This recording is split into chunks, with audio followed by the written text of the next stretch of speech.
For this week, we are looking at the Crusades. We are looking at the period from the late 11th century down until at least the late 13th century, if not beyond, when in various ways and for various reasons, people from Western and Central Europe decided to go on gezi to the Near East. They thought, oh, it's nicer and warmer, let's go to the Mediterranean and see what we can do.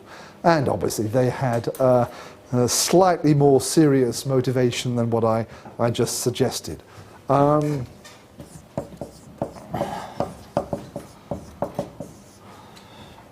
Anyone can tell us the etymology of the English word, but it's not a native English word, it's been borrowed. Where does the word crusade come from? Cross, okay, which you can see there.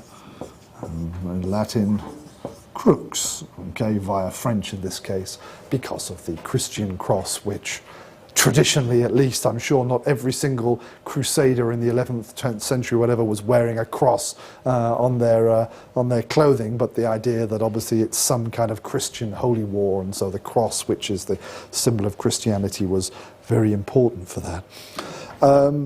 Murat, T and Ceren are going to be our presenters on Friday. We'll again have two presentations on the Friday this week. It would have been good if Murat were here, but he's not, to have done the first one today, and then we could have spread things out a little bit. So I'm going to talk now in the next kind of half an hour or so, rather more generally about the things. And some of the things I'll say will probably overlap a little bit with what the two presenters will say, and they're going to look at certain crusades in more detail. But it's probably good to think more broadly about them, because there is this concept, the Crusades, okay, which is seen as some kind of a unified idea, and so we need to discuss that in one way or another in order to put their details into a broader context. My main argument today will be that beyond saying the Crusades, beyond the kind of broader definition, it's very hard to actually say what the Crusades were.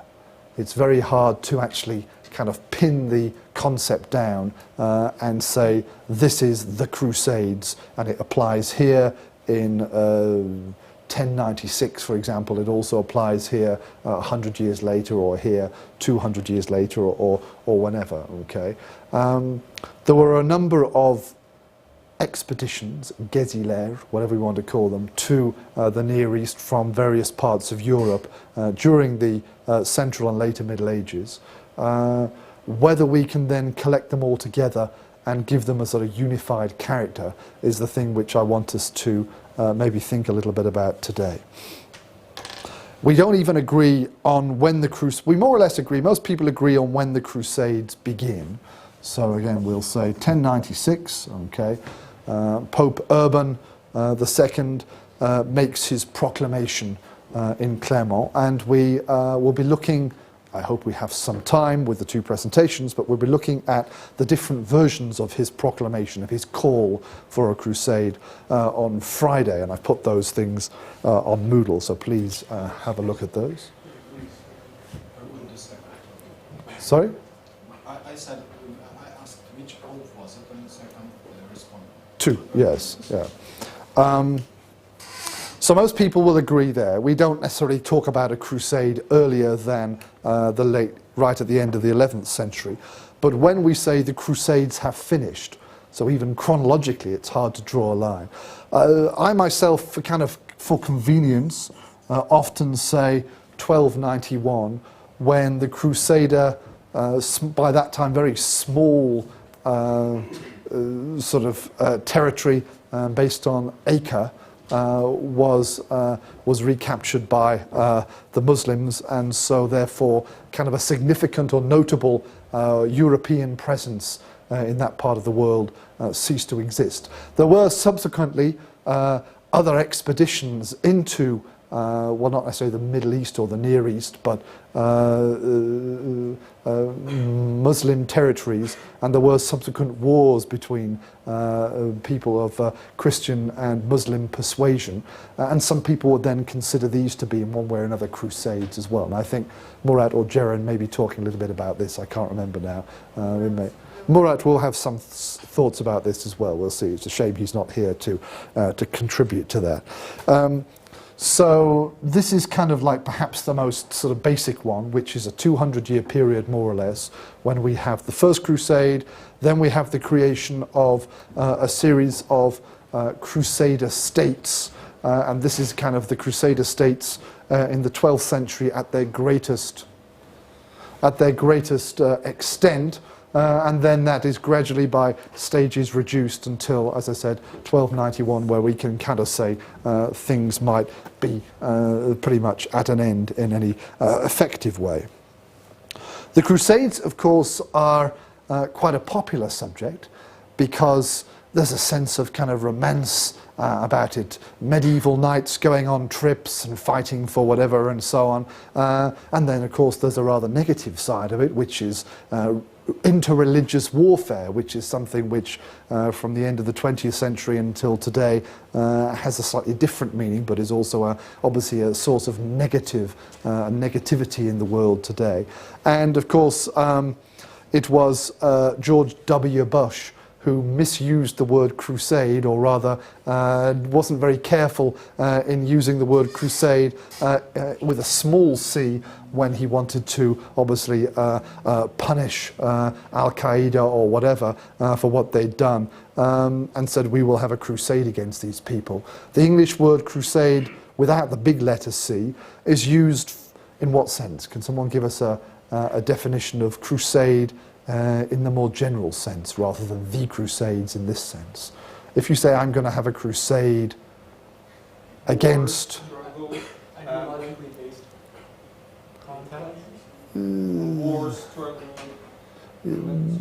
I would limit it. I mean, you have a mission. You have something which you want to change, okay? And so sometimes, in English at least, we can say, I'm going to have a crusade against that, okay?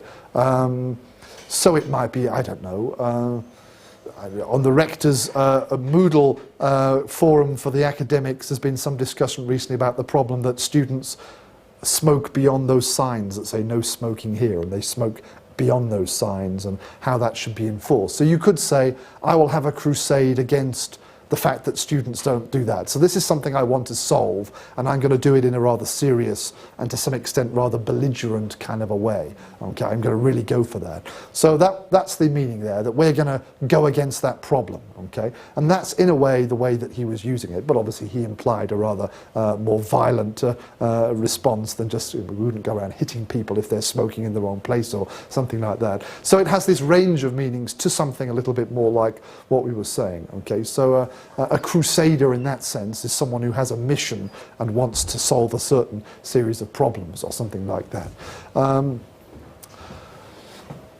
So in terms of the word and so on, we have a specific kind of period that we're dealing with, but the implications are rather loose. From the historian's perspective, and once again I'm going to spend a few minutes talking about primary sources because that's what professional historians get excited about in archival rooms and so on. The Crusades are very interesting because they deal with Europeans primarily in a non-European part of the world, and so we end up using a vast array of different sources written in very, very different languages. You can't be a Crusade historian effectively, I should say, and know Latin, and that's it. Okay? You might want to know Arabic, obviously. You might want to learn some Syriac, for example, because in that period Syriac was used by a number of Christian communities in that part of the world, and even Armenian might be something you might need to be familiar with as well. So to look at all the different sources, and Greek I should add, to look at all the different sources and get a round picture, a full picture, you need to be a fairly linguistic superhero in that sense. And that's what we have. We have one or two people who've done these things at Bilkent. We have one student who did his PhD in the States, and he was not only good at Latin, but he also went there and learned Syriac and other things and worked on kind of roughly this kind of stuff or whatever. It's difficult, but also quite interesting. The sources themselves are varied. Now, obviously, for example, we have things written, usually in Latin, by the Europeans who are going on the crusade, who are involved in one way or another on the trip from Europe to Jerusalem or wherever it might be. And then they are writing down later or at that time their accounts of things. For example, for the First Crusade, there was an individual called Fulcher of Chartres who wrote an account of the First Crusade, essentially, and used some other sources as well. But he was involved in the crusade itself. He was a crusader in that sense, and he wrote an account of that.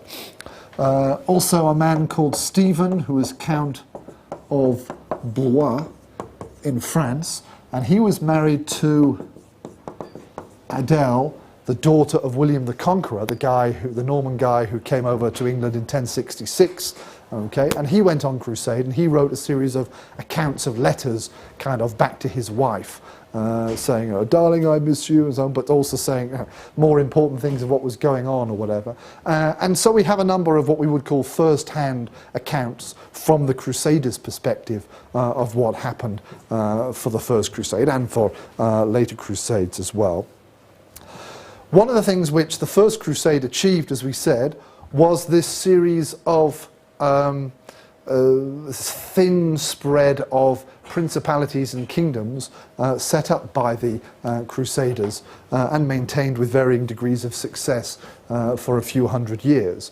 And so you actually had people of European origin, European culture and outlook, but who were born in the Near East. Okay, so they're not crusaders in the sense that they didn't go on the crusade. They are, in a sense, native people born there, who will write often in Latin, but will have some familiarity with perhaps Arabic, and will actually have access to things like that. So an example of that is the scholar William of Tyre, who used a variety of sources in his accounts of his world in that sense. And these people often had a very, very different perspective to what was going on in the Crusader states in the Near East to what was the perspective of someone who's just arrived from France and says, okay, where are the Muslims, where are the Turks, or something like that. So it's interesting to have their point of view given as well. Non-European or non-Latin sources will obviously not always be focusing on the Crusades, as we call them as such. Arab historians, Syriac chroniclers, Armenian chroniclers or whatever, Greek historians, they will be writing about whatever topic they want to write about, the history of the Muslim world or the reign of a particular Byzantine emperor, and as part of that they will have to mention the Franks, as they're often called, the Crusaders, who impinge upon their history, sometimes more, sometimes less. So we don't have kind of Arabic things as this is the history of those Franks or something, or those Crusaders, but they feature in accounts of Near Eastern history or Anatolian history, whatever, by these people. So whereas the Latin ones are often writing about this is the history of the Crusade, or this is the account of this kingdom or whatever, the other guys are writing more broadly about their own history, but they mention the Crusaders. And then you have to balance out the different biases, the different perspectives to work out what really happened. The Latin guys say this, the Arabs say this. Obviously, they have a very different perspective, because in many cases the people they're talking about were at war and they support different sides or something, and they come up with different accounts, and then you have to kind of coordinate them and try and work out what really happened, okay? Because all historical sources in one way or another are obviously biased for various reasons. What we'll be looking at next week is not looking at different linguistic accounts. All the sources we are looking at on Friday will be written by Christian Europeans of one sort or another, giving the account of Urban's original proclamation. But even there, the problem of working out what exactly he said or what he thought he was saying are very important. Okay, now.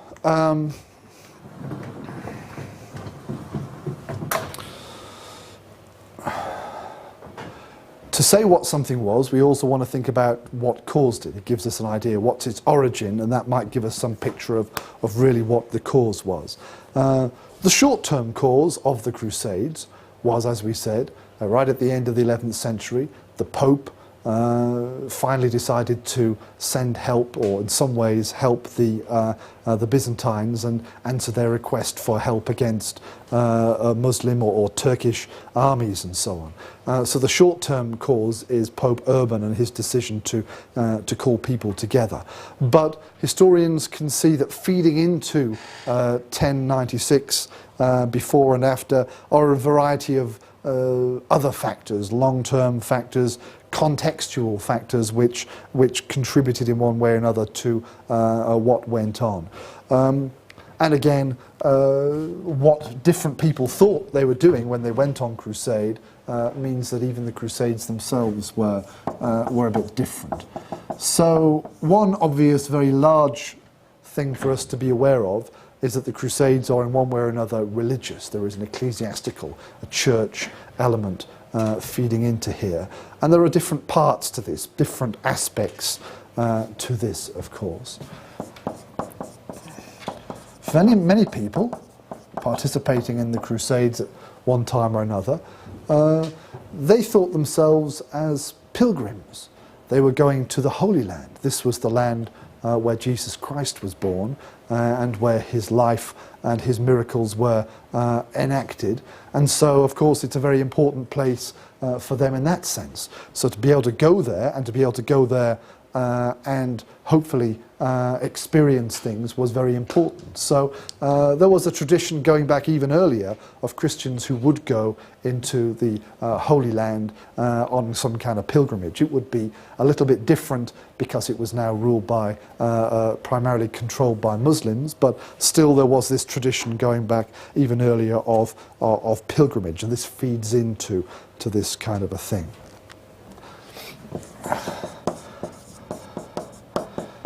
In addition,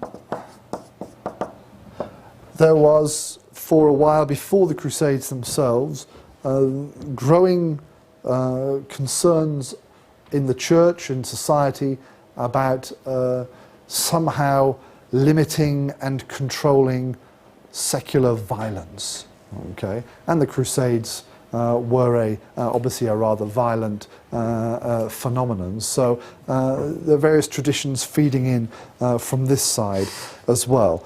There was something called the Truce of God, a kind of peace movement from 100 years or more before, where members of the church were saying we need to somehow control the violence in society and stop this from going on.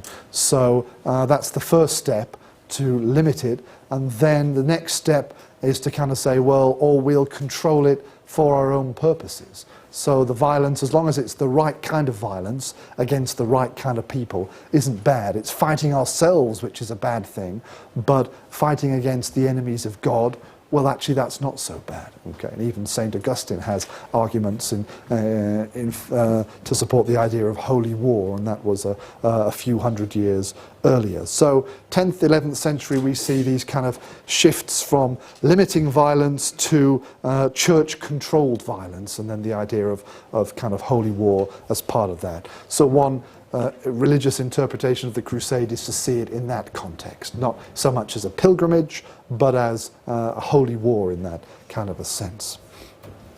Connected to that as well is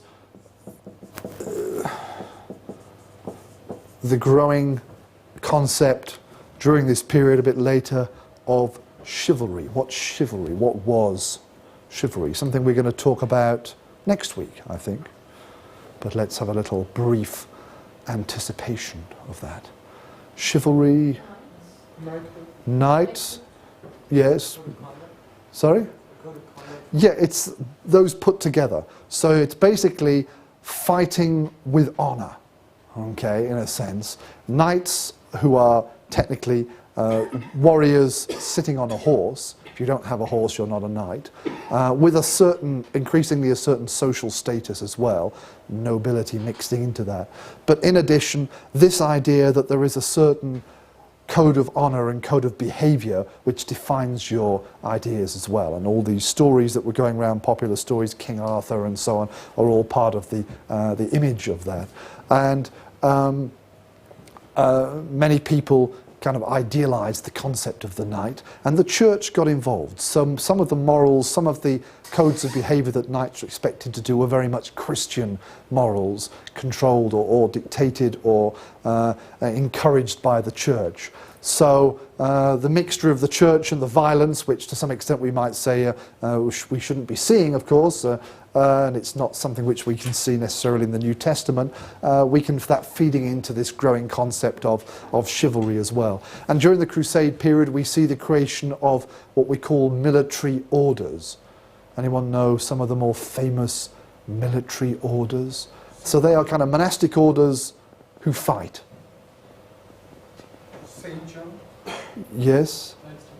The Templars, the Hospitallers, yes, and others, and a few lesser ones, created to a large extent during the Crusade period, so that you can be religious and be a member of an order like you are Cistercians or the Cluniacs we were mentioning last week, but your job is to fight, okay? And they have, depending on your perspective, a good or a bad effect upon the Crusades and the Crusader states and so on. We might talk a bit about that on Friday again. So that fits into all this thing as well, that the Christianity and violence kind of are overlapping. As we were looking at last week, of course, it was in the previous few decades that the papacy was pioneering and championing reform of Christian society, and particularly of the church against the secular world. And it's not surprising, therefore, that right at the end of that period we do have one of the members of the reform group proclaiming the crusade. And was this just a political move on the part of Urban? Was he trying to say, okay, let's do something and I'm in charge, and therefore that gives me the power? Because he definitely envisaged this as something with the papacy in charge, and the papacy would make gains. And so is he using it purely for religious reasons, whether they're good ones or bad ones, or is it more a political thing that he's trying to use this idea as a way of giving himself or the papacy a little bit more independence, a little bit more power and things like that? And we can discuss those points later in the week, perhaps. You could also see the crusade as, let's put secular here, I suppose. And that's where the chivalry thing comes in. You could say it as the next phase of the expansion of the Germanic, here in a more loose sense, Germanic peoples. Okay, we started the course looking at the Franks and the Goths and the Vandals moving out of Central Europe into the Roman Empire and becoming the rulers of the new kingdoms and so on. Phase one. We've talked about the Vikings, the stay-at-home Germanic people a few centuries later suddenly having this massive impact on the world. And now you can't go any further west, so then you move east. So maybe not necessarily the Germanic is in this looser sense, but people from these areas and their descendants searching for new land. Why were the Germanic peoples expanding? Why were the Vikings going out? And maybe we can see some more secular reasons for this. And this time, the fighters are moving east, and they're marching in big groups rather than sailing in long ships and whatever. But it's part of the same phenomenon and the same causes of looking for land and things like that. And obviously, you go on pilgrimage, you go home. But obviously a lot of people didn't go home, they stayed around to create and manage these kingdoms, okay? Just as Vikings created Norway, Normandy, for example, or Vikings went to Iceland, maybe it's something a little bit similar as well. So there are, the secular side of this is important. And finally, what's going on in the East, okay? We often excessively look at the Crusades from the point of view of the Westerners, but but obviously people living in this part of the world were very, very actively involved in the development of the Crusades. The conquests by the Seljuk Turks, which then led to the Byzantines asking for help to the east, to the west, obviously very, very important causes for what leads to the Crusades in that sense.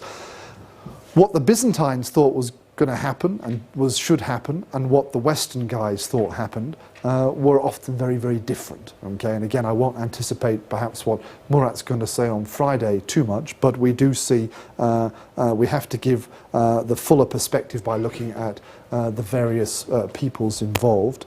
We've mentioned, what have I got here? We've mentioned, of course, the Byzantines, the Seljuk Turks, in the process of creating a sort of Turkish Anatolia at this point, very important, as we've said. And then, of course, sometimes we talk about Muslims, sometimes we talk about Arabs, sometimes we talk about Turks. What the people in Europe understood by these things was often very, very different. Okay, we'll see in some versions of the Urban's proclamation, he talks about the Turks, who are a race of Persians. So you'll all be very happy to know that you're just Iranians, really. They obviously had no idea about linguistic differences or whatever. They just saw people as kind of the Easterners. We talked a couple of weeks ago about the different words or concepts for Muslims and so on when we looked at Islamic Spain and things like that. You often get in European accounts the concept of the Saracen, which just means Easterner. Okay, Sharq or something means east in Arabic, so it just literally means Easterner, which obviously can mean all sorts of different things. And one of our students a few years ago looked at the different terms for ethnic groups in the early crusading sources and so on to get up with some idea of what people understood and thought they understood and things like that. The biggest danger with the Crusades is to see it purely in terms of ethnic or religious divisions. And on the one hand, that's obviously the basis of it. A bunch of European Christians come to the Near East and try and take it away from the Muslims. Somewhere in the middle are the kind of Eastern Christians, the Byzantines, who are obviously a bit of both or whatever. But even the religious split is wrong. These Crusader states, these European states that were set up right at the end of the 11th century and carried on, in some cases quite for a long time afterwards, they were not always fighting the Muslim powers who were to a large extent to their south and mostly to their east. They were often cooperating with one Muslim leader against another one. Okay? So we don't always have the idea that somehow it's the Christians and the Muslims, or the Europeans and the Arabs and the Turks or whatever. Okay, once this situation is created, you get a different status quo, and you get different groups doing things for their own rather more political and individual purposes. It's good for us to ally with those Christians against this guy, because otherwise he's going to come over and take over our lands or whatever, and things like that. So I'm hoping we'll see a little bit of that going on as well. And as I said before, the European Christians from France and Germany and elsewhere were not always on good terms, had a good relationship with the Byzantines as well. So things don't always have to be broken down simply into religious terms, though that's obviously a very, very important part of the overall picture of things.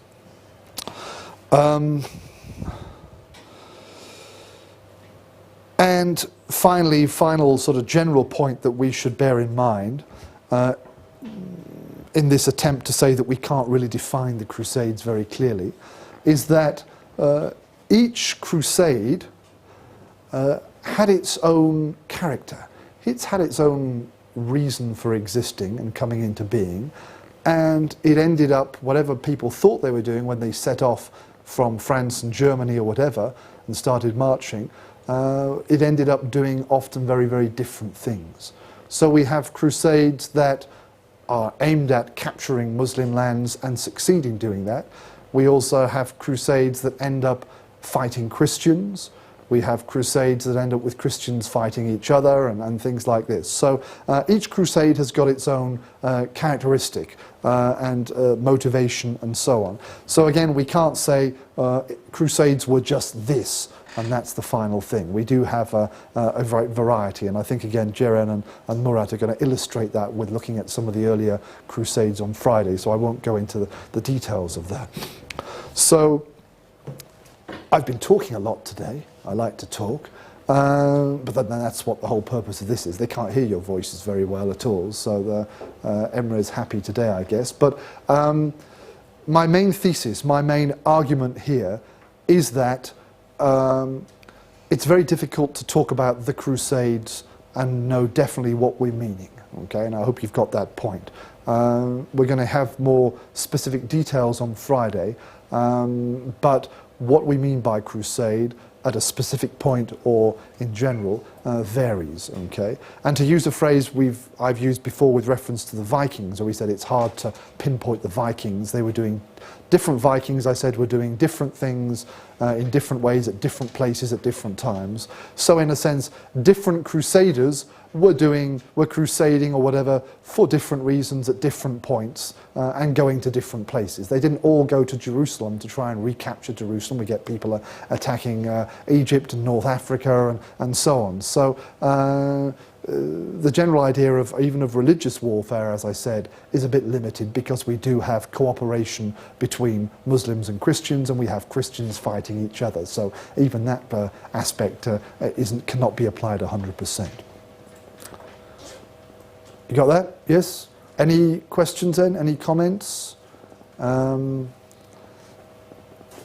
funny thing when we talked about the Crusades a few years ago in an earlier this course previously is that kind of from the European perspective, you know, the Crusades were a bit of a failure really, and didn't come to very much. They didn't actually end up re-establishing Christian or European hegemony in the Middle East, and you know that part of the world is still largely Muslim in religious persuasion and so on. So the Crusades in that sense failed. They were not something which achieved something. But my students said, oh, for us, we see the Crusades as a very bad thing, and they had a very bad effect on our part of the world and on Muslim civilization.